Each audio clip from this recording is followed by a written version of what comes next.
I'm Emma Mitchell, 37, and 3 days after my car accident left me with a shattered leg and mounting medical bills, I discovered my parents had booked first-class tickets to Rome with my golden child brother Marcus. While I was lying in a hospital bed, barely able to walk, they were planning their month-long European vacation.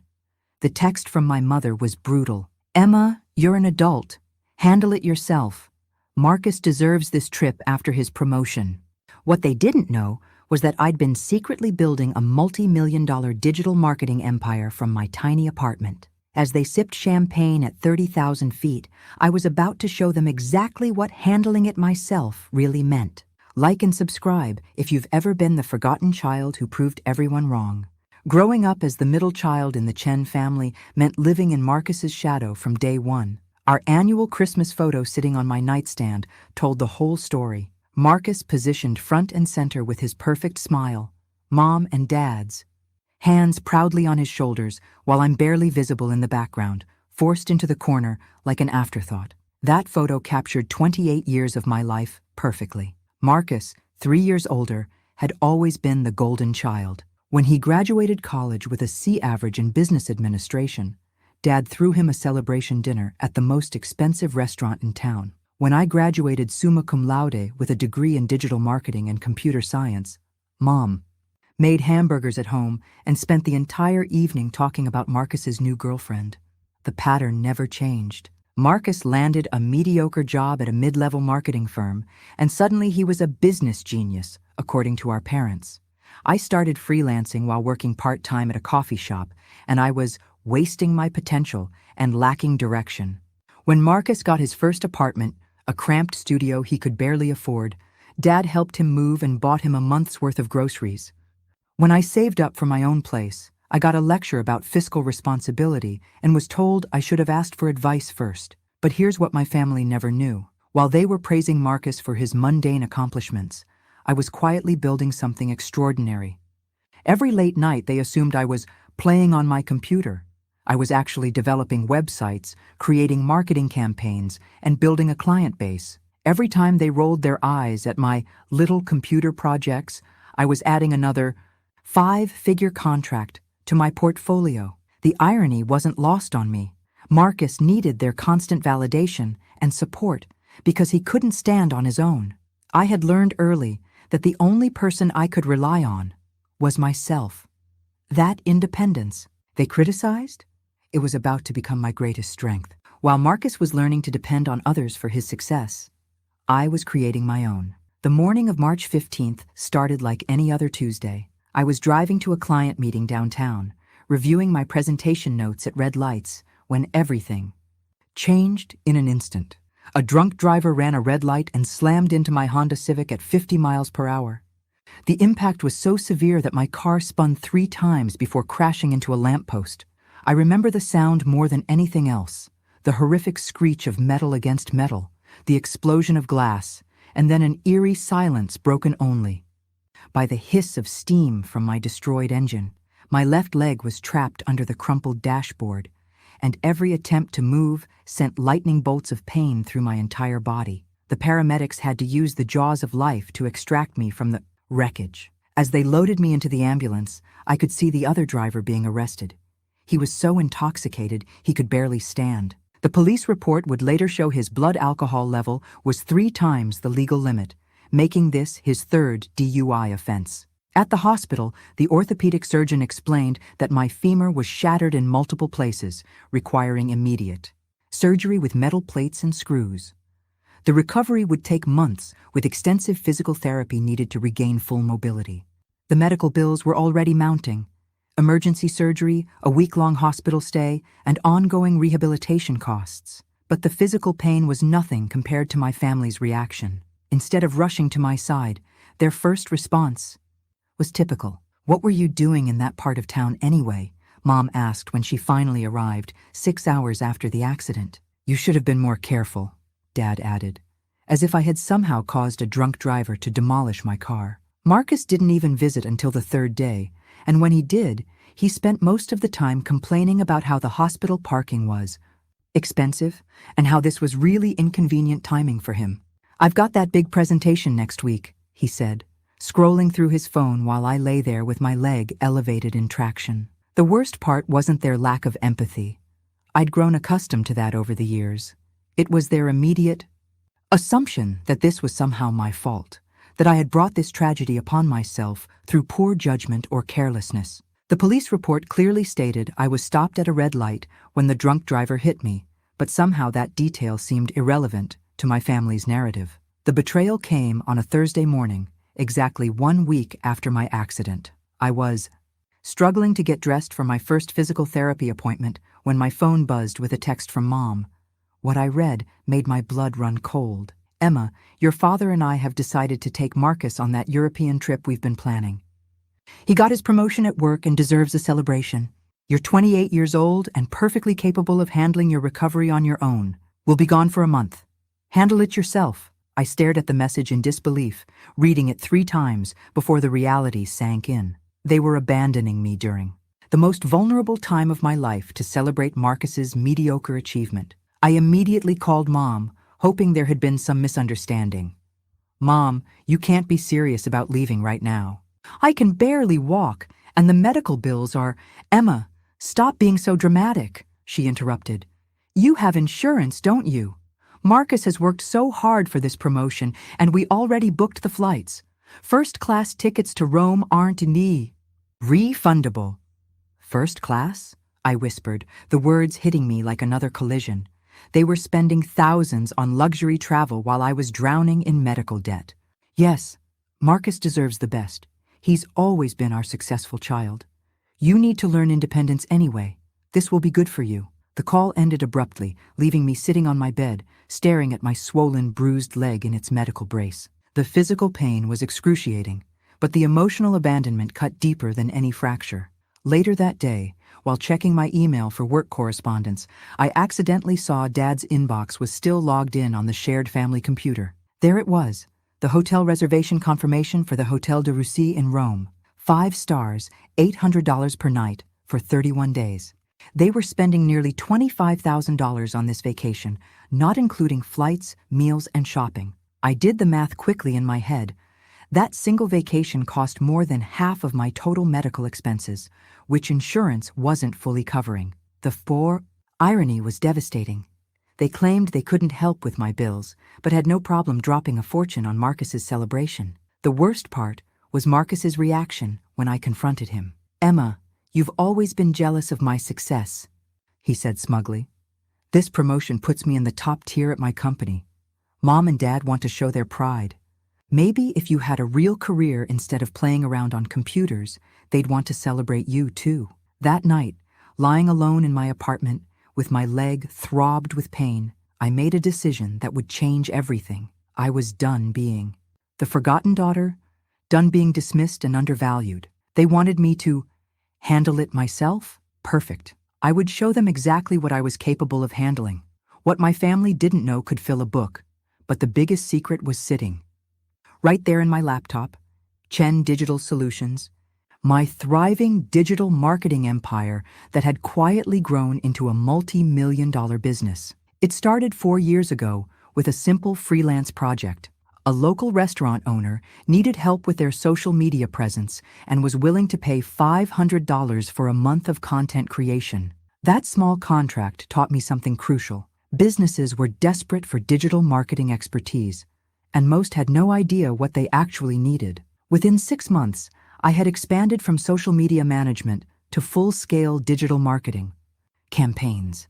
I created websites, managed Google ad campaigns, developed email marketing strategies, and built comprehensive social media presences for small to medium-sized businesses. My client roster grew from that single restaurant to over 200 active accounts. The beauty of running a digital business meant I could work from anywhere at any time. While my family thought I was just playing on computers in my tiny apartment, I was actually managing campaigns for clients across the country.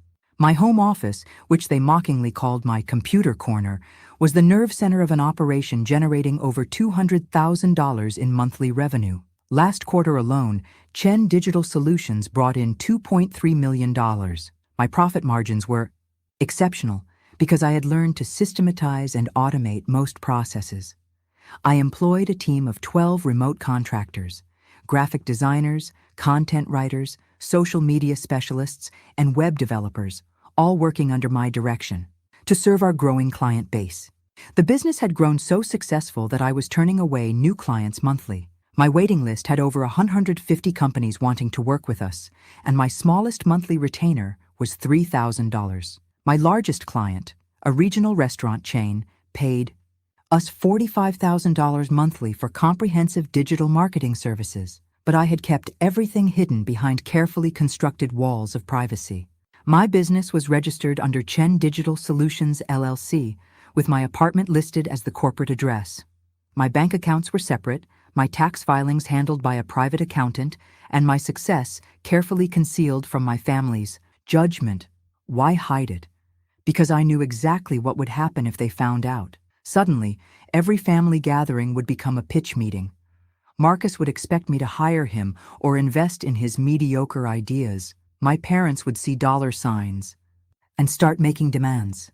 The same people who dismissed my computer work as a hobby would suddenly want to become partners in my success. More importantly, I had learned that their love came with conditions and comparisons. If they knew about my wealth, they would find new ways to diminish it or make it about Marcus somehow. This way, I could build my empire in peace, making decisions based on business strategy rather than family politics. The most satisfying part was knowing that while Marcus was celebrating his $5,000 annual raise, I was earning more in a single day than he made in 6 months. While they criticized my lack of direction, I was building something that would set me up for life. Marcus had always been the family's shining star, despite evidence suggesting the light was more of a dim flicker. At 31, he worked as a mid-level account executive at Peterson & Associates, a regional marketing firm that specialized in print advertisements for local businesses. His big promotion, the one worthy of a $25,000 European vacation, elevated him to senior account executive with a modest salary increase and the responsibility of managing 3 small accounts. To hear my parents tell it, Marcus had single-handedly revolutionized modern marketing. In reality, his performance reviews, which I'd glimpsed during a family dinner when he left his laptop open, painted a different picture. His last evaluation described him as meets basic expectations and requires additional supervision on complex projects. His biggest achievement was retaining 2 clients who had threatened to leave due to his mistakes. The irony was suffocating. While Marcus struggled to create a simple print ad campaign, I was orchestrating comprehensive digital strategies for hundreds of clients. While he needed help understanding basic analytics, I was analyzing complex data sets to optimize million-dollar ad spends. While his boss questioned his initiative, I was building and leading a team that delivered exceptional results month after month. But Marcus had mastered something I never could: the art of family politics. He knew exactly when to call Mom with updates about his challenging projects. He scheduled regular lunch dates with Dad to discuss his career trajectory. He sent thoughtful gifts for every holiday and remembered every anniversary. Marcus had turned family relationships into a full-time public relations campaign, and it worked flawlessly. His expectation of constant praise and support had become so ingrained that he genuinely believed he deserved this European vacation. When I questioned the timing, he looked at me with sincere confusion. "Emma, this promotion is a huge deal. I'm now responsible for 3 major accounts. Do you understand the pressure I'm under?" 3 accounts.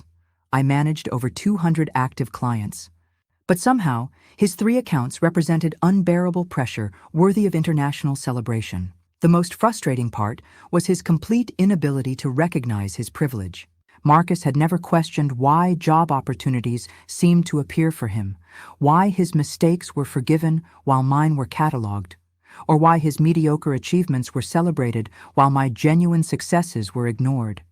He lived in a bubble where his average performance was exceptional and everyone else's hard work was merely expected. During that phone call about the Rome trip, Marcus had actually said, "Maybe this will motivate you to work harder, Emma. Success doesn't just happen. You have to earn it." The statement was so tone-deaf, so completely disconnected from reality, that I almost laughed despite my anger. He had no idea that while he was earning his modest salary, I was building wealth that would dwarf anything he'd achieve in his lifetime.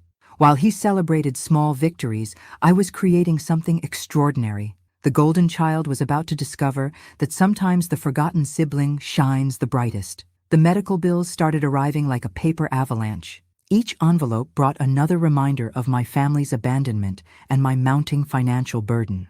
The emergency room visit alone cost $12,000. The orthopedic surgery totaled $28,000. Physical therapy was estimated at $7,000 over 6 months. Even with insurance covering 60%, I was looking at nearly $19,000 in out-of-pocket expenses. I spread the bills across my kitchen table, creating neat piles organized by provider and due date. The irony wasn't lost on me. This amount represented less than a week's revenue for my business, but my family assumed it would financially devastate me. They had left me to handle it myself, while spending more on their vacation than my entire medical crisis would cost. The most painful realization wasn't the money, it was the complete absence of concern for my well-being. Not once had my parents asked about my pain levels, my emotional state, or whether I needed help with basic daily tasks. Marcus hadn't inquired about my prognosis or recovery timeline. Their only concern seemed to be ensuring my problems didn't interfere with their plans. Sitting alone in my apartment, leg elevated and throbbing with pain, I finally understood the true nature of my family relationships. I wasn't their daughter or sister. I was their safety net, expected to be available when convenient and invisible when not. For 28 years, I had accepted this role, hoping that eventually my value would be recognized. That afternoon, I received a voicemail from Dad. "Emma, we're at the airport heading to Rome. Marcus is so excited. This is exactly what he needs after working so hard. We'll send postcards. Oh, and don't forget to water Mom's plants while we're gone. The spare key is under the mat." They wanted me to house sit while recovering from major surgery. The request was so absurdly tone-deaf that I actually laughed out loud, a bitter sound that echoed through my empty apartment. I called my insurance company to understand my coverage options, scheduled payment plans with each medical provider, and organized my financial obligations with the same systematic approach I used for my business. Each conversation reinforced how manageable this crisis actually was, if you had adequate resources and planning skills. The drunk driver's insurance would eventually cover additional costs, but that process could take months. My own insurance had caps and limitations that left significant gaps. For most people in my situation, this would represent a genuine financial emergency requiring family support or potentially bankruptcy. But I wasn't most people. As I sat there surrounded by medical bills, I realized this moment represented something much more significant than a financial challenge. This was my liberation. They had finally shown me exactly where I stood in their priorities. And paradoxically, it was the clarity I needed to move forward. The accident had shattered more than my leg. It had broken the illusion that my family would ever truly value me. But from that destruction, something stronger was emerging. I was done being their backup plan, their forgotten daughter, their convenient support system. It was time to show them what handling it myself really meant. The journey to building Chen Digital Solutions began with a crumpled business card and a desperate restaurant owner named Maria Santos. It was 4 years ago, and I was working part-time at a coffee shop while freelancing web design projects that barely paid my rent. Maria came in every morning, ordering the same large coffee and looking increasingly stressed as weeks passed. One Tuesday morning, she was on the phone arguing with someone about her restaurant's failing social media presence. "Nobody knows we exist online," she said, frustration evident in her voice. "Young people don't even know we're here." When she hung up, I approached her table with a fresh coffee refill and a proposition. "I couldn't help overhearing," I said, carefully. "I do digital marketing freelance. Maybe I could help?" Maria looked at me skeptically, a 24-year-old barista offering business advice. But desperation won over doubt, and she agreed to pay me $500 to manage her restaurant's Instagram and Facebook for 1 month. That contract, written on a napkin and sealed with a handshake, became the foundation of everything. Within 2 weeks, Maria's restaurant saw a 40% increase in foot traffic. I had created engaging content showcasing her authentic Mexican cuisine, optimized her Google business listing, and launched targeted Facebook ads that brought in customers from a 15-mile radius. When the month ended, Maria not only renewed the contract but doubled my fee and referred me to 3 other local business owners. The pattern repeated rapidly. Each successful campaign led to referrals, and each referral expanded my understanding of what small businesses truly needed. I wasn't just posting pretty pictures, I was solving real problems with measurable results. Most local businesses had no digital presence, terrible websites, and zero understanding of online customer acquisition. I reinvested every dollar back into the business. Better design software, professional development courses, marketing automation tools, and eventually my first subcontractor, a graphic designer named Jake who could create stunning visuals while I focused on strategy and client acquisition. The breakthrough came 18 months later when I landed Richardson Automotive Group, a regional car dealership chain with 12 locations. Their monthly retainer of $15,000 transformed my operation from a side hustle into a legitimate business. Suddenly, I needed systems, processes, and a real team. Working from my tiny apartment, I built an entirely remote operation. I hired content writers from across the country, partnered with web developers in different time zones, and created a network of specialists who could deliver exceptional results without expensive overhead. My computer corner became mission control for an increasingly sophisticated operation. The secrecy wasn't initially intentional. It just happened naturally. My family showed so little interest in my work that I stopped mentioning clients, revenue, or growth. When they asked about my computer stuff, I gave vague answers about helping small businesses online. They interpreted this as confirmation that I was wasting time on insignificant projects. Meanwhile, I was quietly becoming an expert in business acquisition, team management, and scaling operations.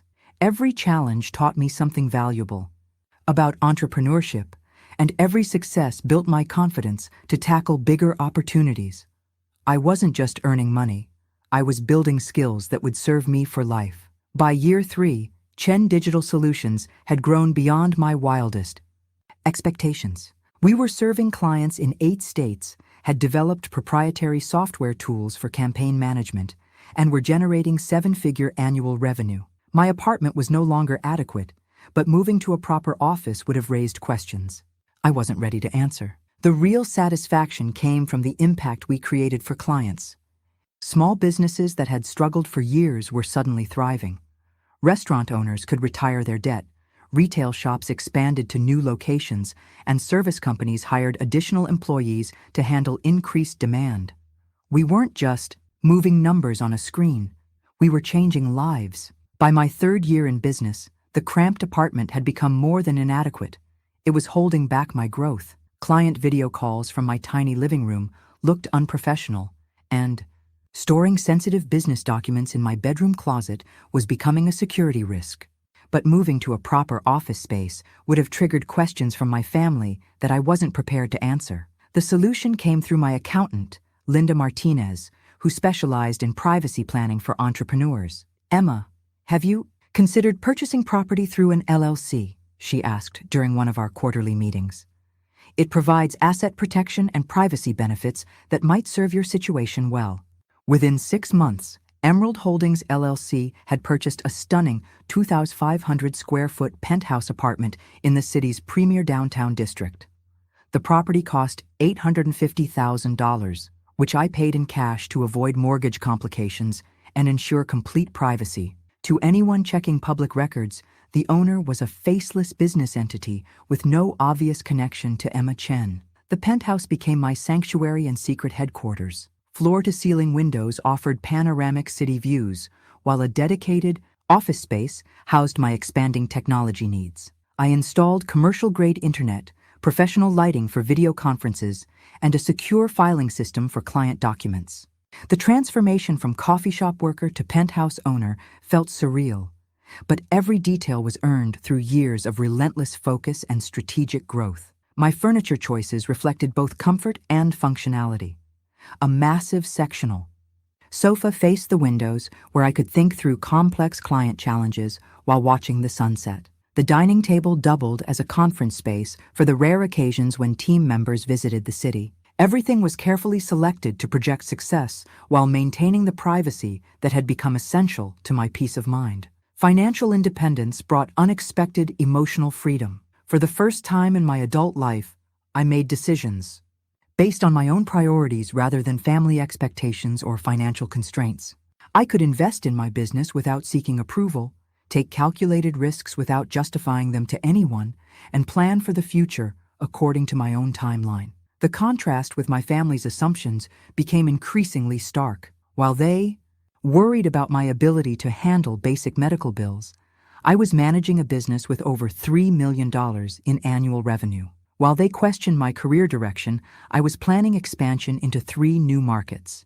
While they celebrated Marcus's modest promotion, I was building wealth that would provide security for decades. But the true power of my independence wasn't financial. It was psychological. I no longer needed their approval or validation to feel successful. Their opinions about my choices became irrelevant because I had created my own definition of achievement. The desperate desire for family recognition that had driven so many of my early decisions simply evaporated as I built genuine confidence through measurable accomplishments. Living in the penthouse also provided practical advantages for my business. Operations. I could host client meetings in an impressive environment, conduct video conferences with professional backdrops, and maintain the level of privacy necessary for handling sensitive business information. The space projected exactly the image I wanted: successful, established, and completely in control. Most importantly, the penthouse represented something my family had never offered: a place where I belonged completely. Every square foot was chosen by me, paid for through my own efforts, and designed to support my goals. It was proof that their abandonment during my medical crisis hadn't broken me. It had freed me to build something extraordinary. The social media updates from Rome began arriving on day 3 of their trip. Each post, a carefully curated display of luxury and excess. Marcus's Instagram stories showed elaborate multi-course dinners at Michelin-starred restaurants, designer shopping bags from Via del Corso, and champagne toasts against the backdrop of the Colosseum. Every image was tagged with location markers that screamed exclusivity and expense. Dinner at La Pergola, only the best for our celebration. Marcus captioned a photo of himself raising a glass of wine that probably cost more than most people's weekly grocery budget. The restaurant's prix-fixe menu started at $300 per person, not including wine pairings that easily doubled the bill. Mom's Facebook posts were equally tone-deaf. She shared photos of their suite at Hotel de Russie with captions like, "Marcus deserves this luxury after working so hard," and, "So proud of our successful son." Each post received dozens of likes and comments from family friends praising Marcus's achievements and my parents' generosity. Dad posted pictures of their private Vatican tour, complete with a personal guide who cost $500 for 3 hours. Nothing but the best for Marcus's promotion celebration, he wrote. Our boy has earned every moment of this. The frequency of posts suggested they were having the time of their lives, completely unburdened by any concern for the daughter they'd abandoned during her medical crisis. While I was learning to walk again with a physical therapist, they were strolling through Italian gardens. While I was managing medical appointments and business obligations from my apartment, they were sipping wine in ancient piazzas. But as I scrolled through their feeds from my hospital bed during a follow-up appointment, something unexpected happened. I started laughing. Not bitter laughter this time, but genuine amusement at the absurdity of their situation. They were spending a fortune to celebrate Marcus's mediocre achievement while completely ignoring the actual success story in their family. The math was staggering when I calculated their daily expenses. First-class flights, $15,000. Luxury hotel, $800 per night. Fine dining, $400, $600 per meal. Shopping and tours, easily $500 daily. Their month-long celebration was costing more than $50,000, and they were documenting every expensive moment with the enthusiasm of lottery winners. Marcus posted a photo of himself in a $2,000 designer suit purchased at a Roman boutique. Sometimes you have to invest in success, he captioned it, apparently unaware that the suit cost more than his monthly car payment. His lack of financial awareness was almost endearing in its complete disconnect from reality. The most revealing posts came from their shopping expeditions. Mom bought a $3,500 Prada handbag, justifying it as a reward for raising such a successful son. Dad purchased a $200 watch to commemorate Marcus's achievement. They were spending money they couldn't afford to celebrate success they'd wildly overstated. What they didn't know was that I could easily afford to give each of them that same vacation every year without impacting my financial security. The handbag Mom splurged on represented 3 hours of my business revenue. The designer suit Marcus bought was less than I spent monthly on software subscriptions for my company. Their social media celebration of wealth and success felt like an elaborate performance for an audience that didn't realize the irony. They were playing rich while abandoning their actually successful child, posting about luxury while ignoring genuine achievement, and celebrating mediocrity while dismissing excellence. By week 2, their posts had taken on an almost frantic quality, as if they needed to document every expensive moment to justify the cost. Each update reinforced my growing understanding that this trip wasn't really about celebrating Marcus. It was about proving something to themselves and their social circle. The question was, what would happen when they returned to reality? While my family posted their expensive vacation updates, I made a decision that would change everything. Sitting in my penthouse office, leg still in its recovery brace, I picked up the phone and called Mitchell & Associates, a private investigation firm that specialized in financial background checks. I need to understand my family's true financial situation, I told Sarah Mitchell during our initial consultation. They've always positioned themselves as financially stable, but their recent behavior suggests otherwise. I suspect they've been counting on me as their safety net without my knowledge. Sarah was a former forensic accountant who had transitioned into private investigation work. Her specialty was uncovering hidden financial patterns, and she understood the delicate nature of family financial dynamics. Emma, these situations often reveal uncomfortable truths. Are you prepared for what we might find? The investigation would cost $5,000, a sum that represented less than 2 days of my business revenue, but would have been insurmountable for me just a few years earlier. I authorized the work immediately, understanding that knowledge was essential for making informed decisions about my future relationship with my family. Within a week, Sarah delivered a comprehensive report that painted a troubling picture of my family's financial reality. My parents, who I had always assumed were financially stable, were actually drowning in debt. Their mortgage had been refinanced 3 times in the past 5 years, each time extracting equity to cover other obligations. The details were staggering. Dad's small accounting practice was struggling, with several clients defaulting on payments, and new business declining. Mom's part-time work at a local nonprofit provided minimal income.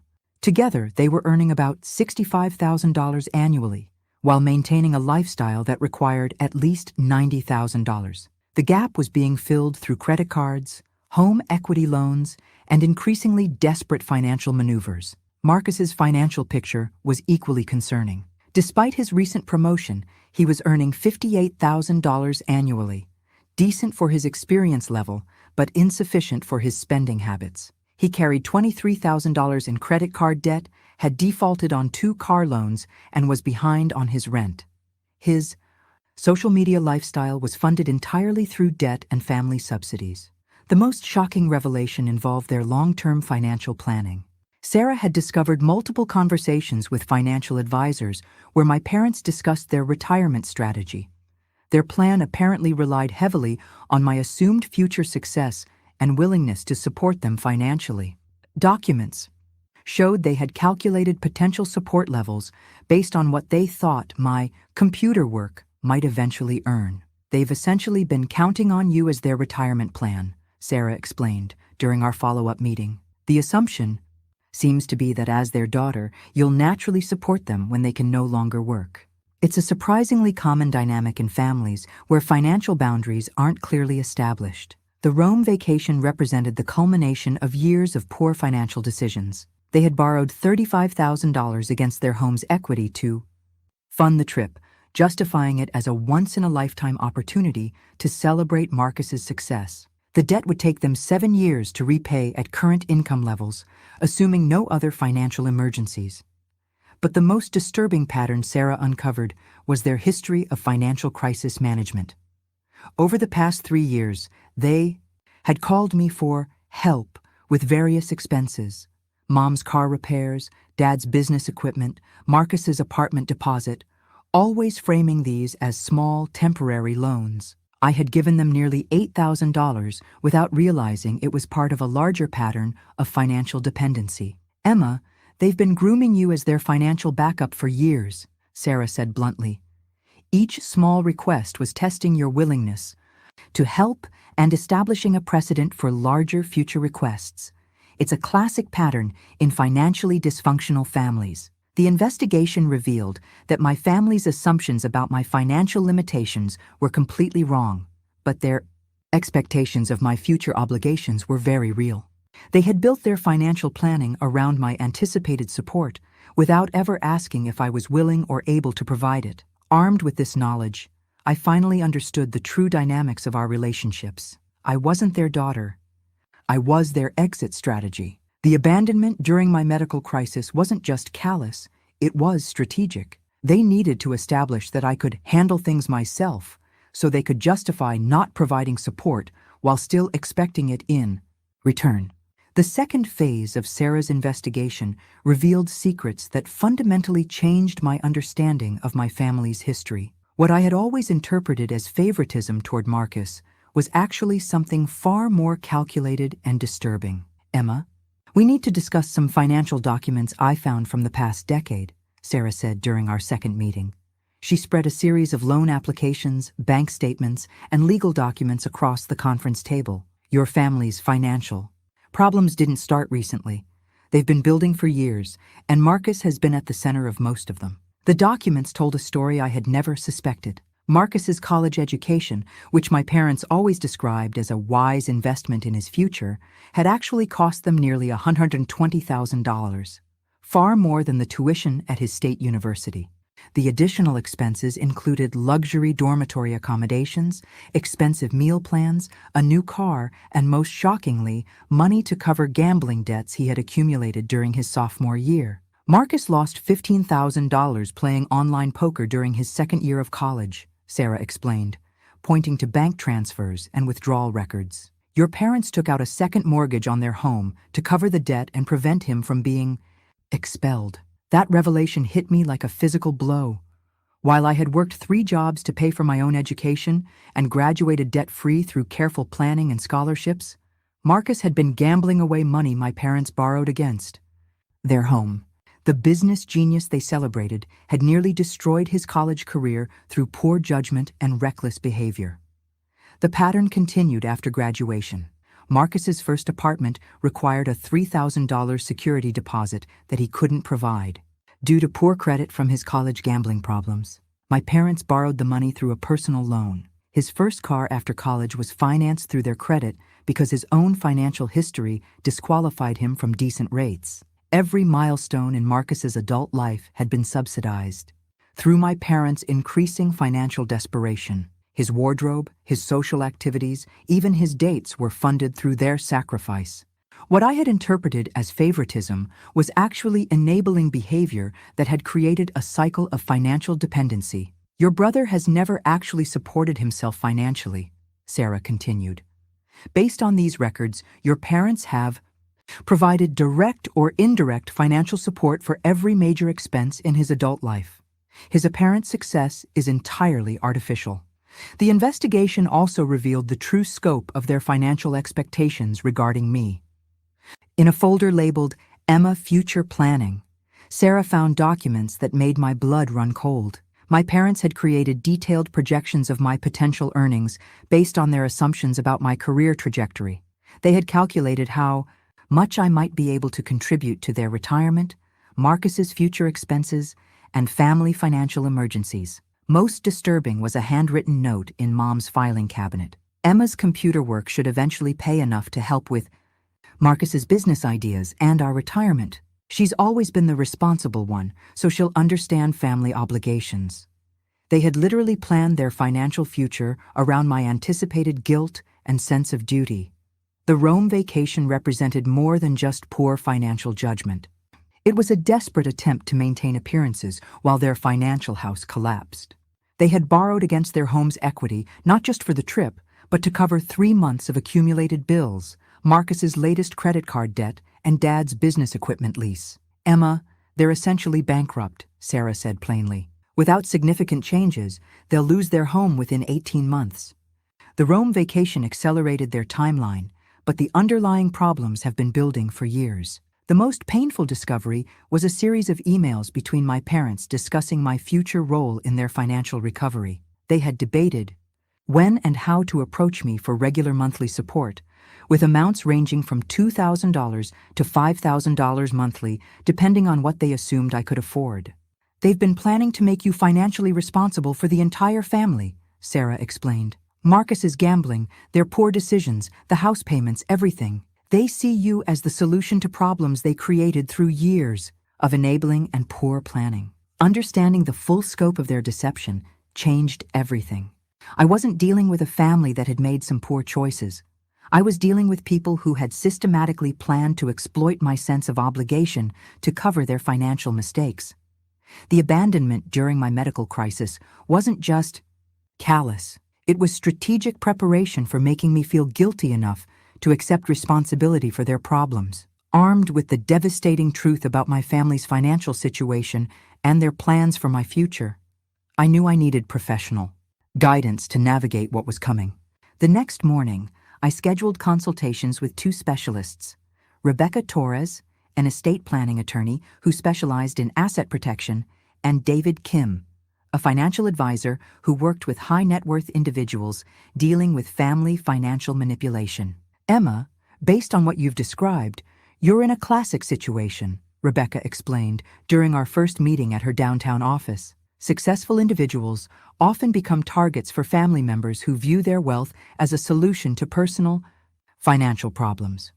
We need to create legal structures that protect your assets while giving you control over any financial assistance you choose to provide." The attorney's advice was comprehensive and eye-opening. First, we restructured my business assets to provide maximum protection from potential family claims. Chen Digital Solutions was reorganized with additional layers of corporate protection, ensuring that my business income couldn't be attached through guilt-based manipulation or potential legal claims. "Your family doesn't know the extent of your wealth, which is actually advantageous," Rebecca continued. "We can establish clear boundaries before they make demands, rather than trying to defend against existing expectations. We created an irrevocable trust that would hold my major assets, including the penthouse and my investment portfolio. The trust was designed to provide me with complete control during my lifetime while protecting the assets from any future claims or manipulation attempts. If I chose to provide family assistance, it would be through clearly documented gifts rather than loans or informal support." David Kim's financial advice was equally strategic. "Emma, the most important thing is maintaining your financial independence regardless of family pressure," he explained. "Many successful people get manipulated into supporting family members who made poor choices, which ultimately hurts everyone involved." We developed a comprehensive financial plan that included emergency protocols for family crisis situations. If my parents or Marcus approached me for money, I would have predetermined responses based on specific criteria. Small emergencies might qualify for one-time gifts with clear documentation. Ongoing support would require them to undergo financial counseling and provide complete transparency about their spending. "The key is removing emotion from financial decisions," David advised. "When family members are in crisis, it's natural to want to help immediately. But reactive financial support often enables destructive patterns rather than solving underlying problems." The most important element of our planning involved communication strategies. Rebecca helped me prepare scripts for various scenarios, from small requests to major financial emergencies. Each response was designed to maintain my boundaries while offering appropriate help that wouldn't enable their destructive patterns. "Your family has been operating under the assumption that you'll automatically say yes to their requests," Rebecca explained. "When you start saying no or attaching conditions to your help, they'll likely escalate their tactics. We need to prepare you for guilt trips, emotional manipulation, and possibly even threats." We also planned for the inevitable moment when I would reveal my true financial situation. The disclosure needed to be strategic, providing enough information to establish my boundaries while maintaining privacy about the full extent of my wealth. Too much information could create unrealistic expectations. Too little might not establish sufficient credibility. David suggested a gradual revelation approach. Start by letting them know you're doing better than they assumed, but don't provide specific numbers initially. Their reaction will tell you how to proceed with further disclosures. The legal protections were comprehensive, but invisible. To outside observers, nothing had changed about my financial situation. But behind the scenes, my assets were now protected through multiple legal structures that would prevent manipulation or exploitation. Even if family pressure became extreme, my financial security was guaranteed. Most importantly, both advisors helped me understand that protecting my wealth wasn't selfish. It was necessary for everyone's long-term well-being. Enabling my family's financial dysfunction wouldn't actually help them. It would simply delay the day of reckoning while making their eventual crisis more severe. Emma, your family needs to learn financial responsibility, David concluded. The kindest thing you can do is let them face the consequences of their choices while offering support that encourages positive change rather than continued dependency. With legal protections in place and clear strategies developed, I felt prepared for the confrontation that was inevitable. When my family returned from Rome, they would find a very different Emma, one who understood their game and had changed the rules entirely. After 31 days of luxury and excess, my family's return from Rome was marked by the jarring collision between vacation fantasy and financial reality. Their flight landed on a rainy Thursday evening, and I received the expected call from Mom the next morning. Emma, we're back. You should have seen Rome. Absolutely magical. Marcus had the time of his life, and he deserved every moment. Her voice carried that particular tone of forced enthusiasm that people use when they're trying to convince themselves they made good decisions. I'm glad you enjoyed yourselves, I replied carefully, testing the new boundaries I had established during their absence. We brought you a little something from the Vatican gift shop, she continued. Nothing expensive. Of course, we spent quite a bit on the trip, but we thought of you. The casual mention of their spending was the opening I had anticipated. I'm sure you did. How are you feeling about being back home? There was a pause, and I could almost hear her mentally shifting gears. Well, it's always hard to return to reality after such a wonderful experience. Back to normal life, bills, responsibilities. Speaking of which, how are you managing with all those medical expenses? We've been worried. There it was, the transition from vacation celebration to family obligation. After abandoning me during my medical crisis, they were now positioning themselves as concerned relatives who had thoughtfully considered my financial burden while sipping champagne in Italian restaurants. I'm managing just fine, I replied, using the script Rebecca and I had practiced. Everything is handled. Are you sure? Because Dad and I were talking, and we know those bills must be overwhelming. We want to help, but the trip was quite expensive. Maybe we could work out some kind of payment plan or family loan arrangement? The audacity was breathtaking. They were offering to loan me money to pay bills they could have helped with directly if they hadn't spent my medical expenses on their vacation. But I recognized the manipulation tactic. Create a crisis, allow it to fester, then position themselves as generous rescuers while establishing a debt relationship. That's very thoughtful, but unnecessary. I have everything under control. Marcus called later that afternoon, his voice carrying the particular strain of someone whose credit cards had been maxed out by vacation spending. Emma, hey, we had an incredible trip. Rome was amazing. You really should visit sometime. Maybe I could give you some recommendations when you're able to travel again. I'm sure it was wonderful. How are you adjusting to being back at work? Oh, you know, the usual post-vacation blues. Speaking of which, I was thinking we should get together soon. I have some exciting business ideas I'd love to run by you. Maybe you could provide some insight from your computer work perspective? This was the approach I had expected from Marcus, positioning our meeting as an opportunity for me to provide business advice while actually planning to pitch investment opportunities or request financial backing for his exciting ideas. I'd be happy to catch up sometime, I replied neutrally. Dad's call came that evening, his approach more direct than Mom's or Marcus's subtle manipulation. Emma, We need to have a family meeting soon. There are some important financial discussions we should have, and we want to make sure you're included in family planning decisions. What kind of planning decisions? Well, your mother and I aren't getting any younger, and we want to make sure everyone understands their responsibilities and opportunities within the family. Marcus is doing so well with his promotion, and you're developing your computer skills. We should coordinate our resources and support each other appropriately. The euphemistic language couldn't disguise what he was actually proposing: a family meeting to establish my financial obligations to support their lifestyle and Marcus's continued mediocrity. They wanted to formalize the arrangement they had been assuming for years. That sounds like something we should definitely discuss, I agreed, surprising him with my willingness to participate. Excellent! How about Sunday dinner at our house? Your mother is planning something special, and we can talk about everyone's role in the family's future success. Sunday dinner would be perfect. By then, I would have completed the final preparations for the conversation that would change our family dynamics forever. They expected to return from their luxury vacation and seamlessly transition into making me responsible for their financial security.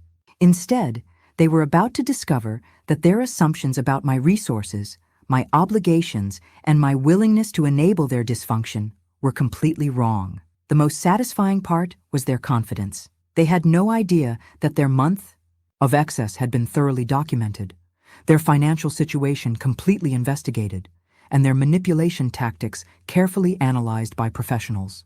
They were walking into a conversation they thought they controlled, but I had changed the rules entirely. Sunday dinner at my parents' house had always been a production, but this particular evening carried the weight of years of unspoken expectations and carefully planned manipulation. I arrived precisely at 6 o'clock, carrying a manila folder that contained documentation that would shatter their assumptions about my financial situation and their role in my future. Mom had prepared her signature pot roast, the same meal she made whenever she wanted to create a warm, family atmosphere for difficult conversations. Dad had opened a bottle of wine, not the expensive Italian vintage they'd grown accustomed to in Rome, but a modest domestic blend that reflected their actual budget. Marcus arrived 20 minutes late, still wearing the designer sunglasses he'd bought in Italy, apparently unaware that his vacation glow was about to be permanently dimmed. "Emma, you look wonderful," Mom exclaimed, though I caught her quick assessment of my appearance. I had deliberately chosen a simple black dress and minimal jewelry, maintaining the modest image they expected. "How is your leg healing? We were so worried about you while we were away." The lie was delivered with such practiced sincerity that I almost admired her skill. They had posted vacation updates daily without a single mention of concern for my recovery, but now they were rewriting history to position themselves as caring relatives who had reluctantly left my side. "My recovery is going very well, thank you.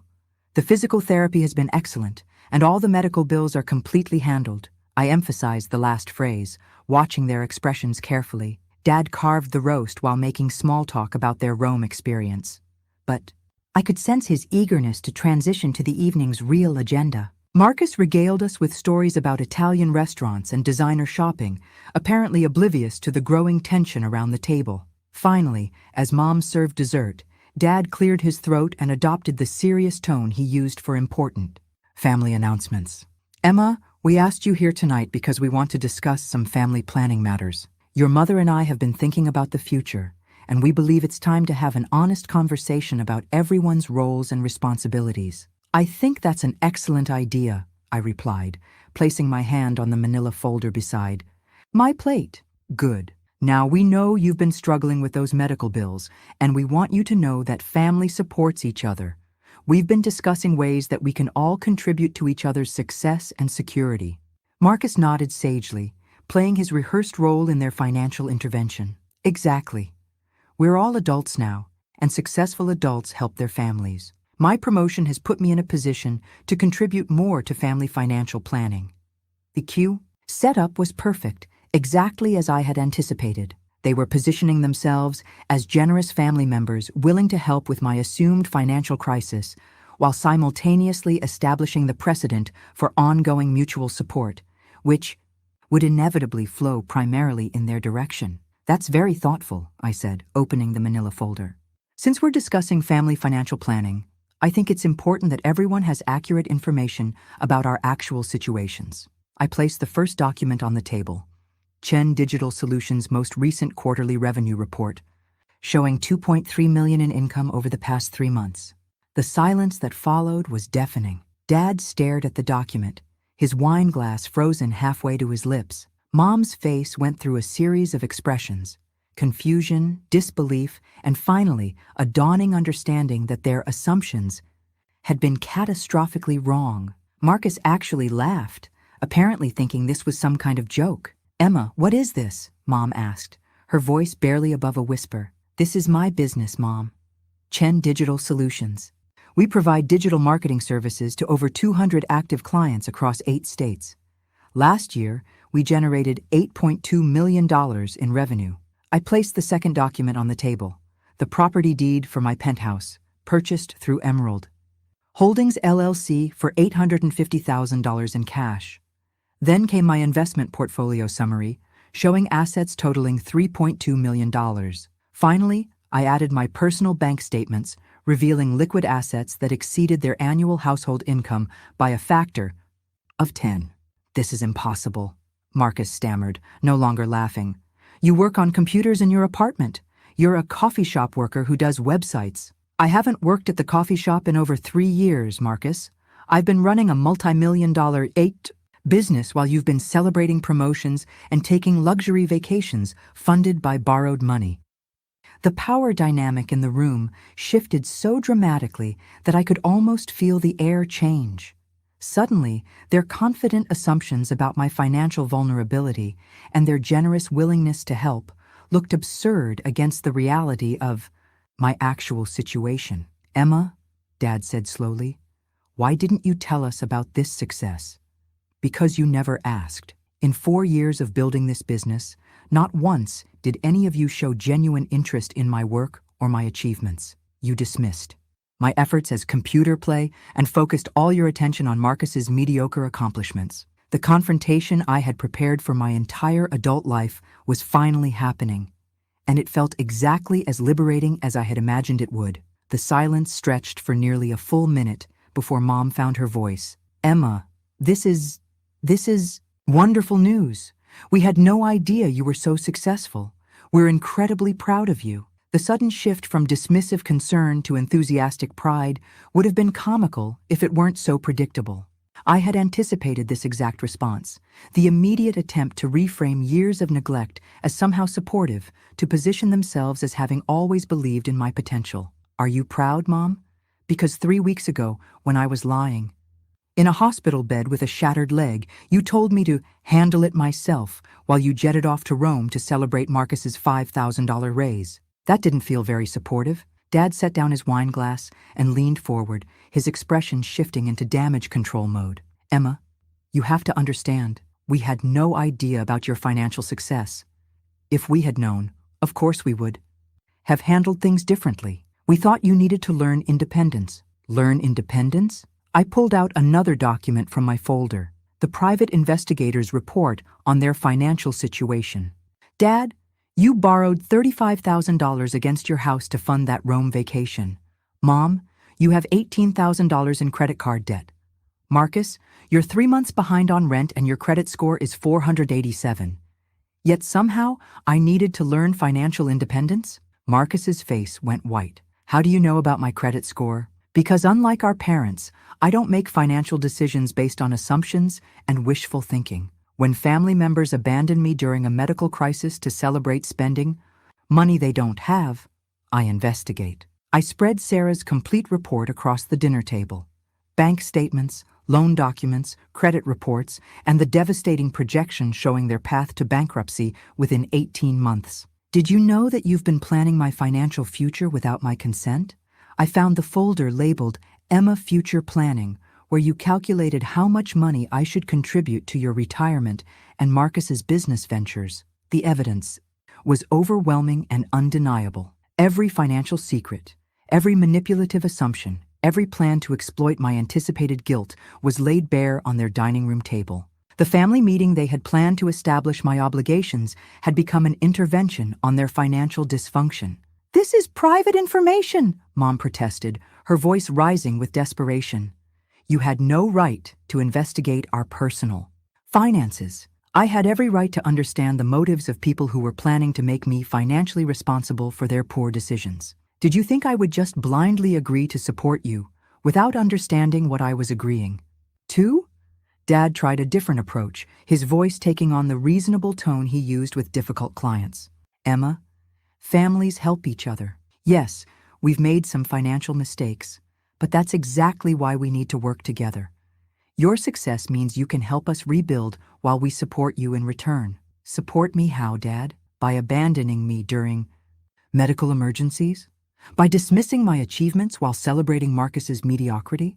By planning to guilt me into funding your lifestyle without ever asking if I was willing or able to help?" Marcus finally found his voice, though his usual arrogance had been replaced by defensive anger. "This is ridiculous, Emma. You're acting like we're terrible people because we expected family loyalty. Successful people have obligations to their families. Marcus, in the past 3 years, you've received over $40,000 in direct financial support from our parents. Your college debt, your car payments, your security deposits, even your vacation wardrobe, all funded by money they borrowed against their home. Meanwhile, I've received exactly nothing while building a business that employs 12 people and serves hundreds of clients." I pulled out the final document, a legal notice prepared by Rebecca Torres. "Since you're so interested in family financial planning, I want you to understand my actual plans. I've established an irrevocable trust for my assets, with specific guidelines for any family financial assistance I choose to provide. Future help will be contingent on financial counseling, complete transparency about spending, and clear documentation of how the money will be used." The notice outlined strict boundaries: no loans between family members, no assumptions about my financial support, and no access to information about my business or personal assets. Any future assistance would be provided as documented gifts, with specific conditions attached. "You're blackmailing us," Mom whispered, tears beginning to form in her eyes. "I'm protecting myself from people who have demonstrated that they view me as a solution to problems they created through poor judgment and financial irresponsibility. The people who told me to handle it myself when I needed support are now learning what it means when I actually do exactly that." The transformation in the room was complete. The confident family intervention had become a reckoning with years of manipulation, favoritism, and financial exploitation. They had expected to find a vulnerable daughter grateful for their belated concern. Instead, they had discovered a successful businesswoman who understood exactly what they had been planning and had taken steps to prevent it. The golden child looked terrified, the enabling parents looked desperate, and the forgotten daughter had finally taken control of her own narrative. 6 months after the confrontation that changed everything, I was sitting in my penthouse office reviewing applications for the Chen Digital Solutions Scholarship Program, an initiative I had created to help young entrepreneurs from disadvantaged backgrounds start their own businesses. The irony wasn't lost on me that I was now investing in chosen family while my biological family struggled with the consequences of their financial dysfunction. The scholarship program had become one of my most rewarding projects. 20 young entrepreneurs were receiving mentorship, startup funding, and business development support. Unlike my family's approach to relationships, these connections were built on mutual respect, clear expectations, and genuine appreciation for hard work and innovation. My relationship with my parents and Marcus had evolved into something I could only describe as professionally distant. They had initially attempted various manipulation tactics after the dinner confrontation: guilt trips, emotional appeals, and even threats to cut off contact entirely. Each strategy had failed against the boundaries I had established with Rebecca's help. Eventually, they settled into a pattern of occasional contact that respected my terms. Dad had started financial counseling and was slowly rebuilding his accounting practice with a more sustainable business model. Mom had taken a full-time position at the nonprofit and was working to reduce their credit card debt. Most surprisingly, they had stopped enabling Marcus's financial irresponsibility. Marcus himself had been forced to confront reality in ways that were both painful and necessary. Without parental subsidies and family financial backup, he had to learn actual budgeting, responsibility, and self-reliance. He moved to a smaller apartment, traded his expensive lifestyle for sustainable living, and started taking his career seriously rather than coasting on family connections. The transformation wasn't immediate or easy. There were several months of awkward family interactions where everyone was learning new roles and boundaries. But gradually, something healthier began emerging from the ruins of our old dysfunction. The real validation came through my work and the relationships I had built in the business world. My team respected my leadership because it was earned through results, not demanded through family obligation. My clients valued my services because they solved real problems and delivered measurable outcomes. The entrepreneurs I mentored appreciated my guidance because it came without hidden agendas or manipulative conditions. I received a handwritten thank you card from Maria Santos, the restaurant owner whose $500 contract had started my entire journey. Her business had grown so successful that she had opened 3 additional locations and employed over 40 people. Emma, you didn't just help my business grow. You showed me what was possible when someone believes in your potential rather than dismissing your dreams. That card sat framed on my desk as a reminder of the difference between genuine support and conditional manipulation. Maria had thanked me for seeing her potential when others had dismissed her struggling restaurant. My family had never offered me that same recognition or encouragement. The most profound change was internal. I no longer needed their approval or validation to feel successful. The desperate desire for family recognition that had driven so many of my early decisions had been replaced by genuine confidence built through real achievements. I could interact with my parents and Marcus without emotional desperation or resentment, because their opinions no longer defined my self-worth. Physical therapy had restored full mobility to my leg, but the emotional healing had taken much longer. Learning to trust my own judgment, set healthy boundaries, and prioritize my well-being over family expectations required constant practice. The accident had shattered more than my bone. It had broken the illusion that family love was unconditional. But from that destruction, something stronger had emerged. I had built a life based on genuine relationships, meaningful work, and authentic success. The family that had once dismissed me as the disappointing daughter now understood that their assumptions had been catastrophically wrong.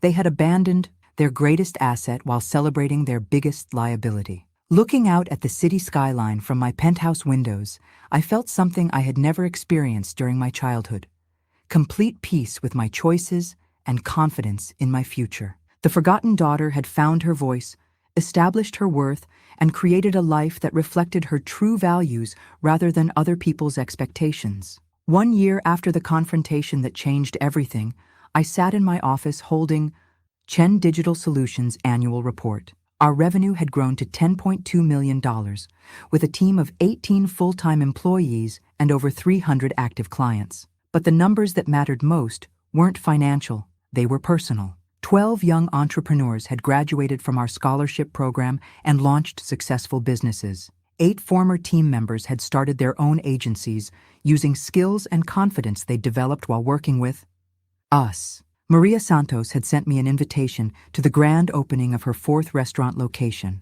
with a personal note. Thank you for seeing potential when others saw problems. The transformation in my family relationships had been gradual, but profound.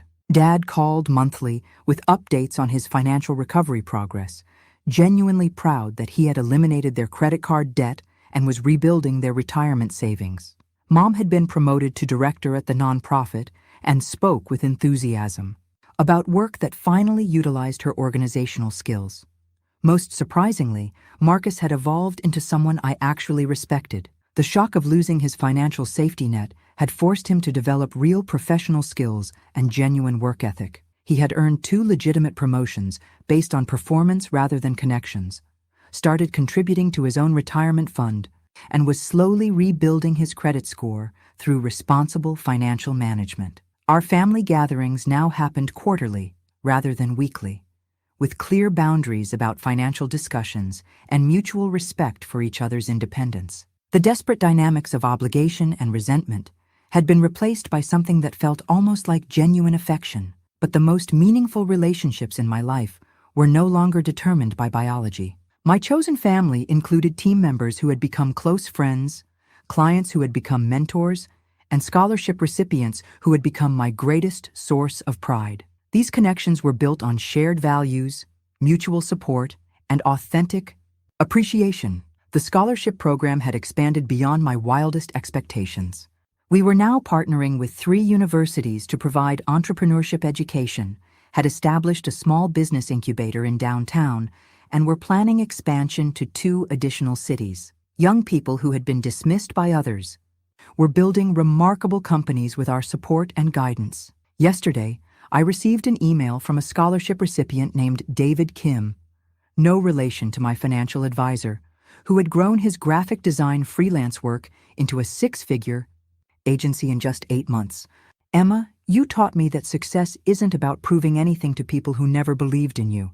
It's about building something meaningful for people who share your vision. His words perfectly captured what I had learned through my own journey. The accident that had seemed so devastating had actually been the catalyst for discovering my true strength. Being abandoned by my family during my lowest point had forced me to rely on myself in ways that revealed capabilities I never knew I possessed. The woman who had once desperately sought family approval while secretly building a business empire had evolved into someone who openly celebrated her achievements while maintaining healthy relationships based on mutual respect rather than manipulation or obligation. Looking back, I realized that my family's abandonment had been the greatest gift they could have given me, even though it hadn't been intended as kindness. Their message to handle it yourself had inadvertently freed me to build a life that reflected my true values and potential. The forgotten daughter had become a successful entrepreneur, mentor, and leader who understood that sometimes the most loving thing you can do is refuse to enable dysfunction. My story wasn't about revenge against people who had wronged me. It was about breaking generational patterns of manipulation and creating something better for everyone involved. As I prepared to leave the office for dinner with 3 scholarship recipients who had become dear friends, I felt profound gratitude for the journey that had brought me here. The accident had shattered my leg, but it had also broken the chains of family obligation that had limited my potential for too long. Sometimes the most important lesson is learning that you don't need anyone's permission to build an extraordinary life. You just need the courage to handle it yourself.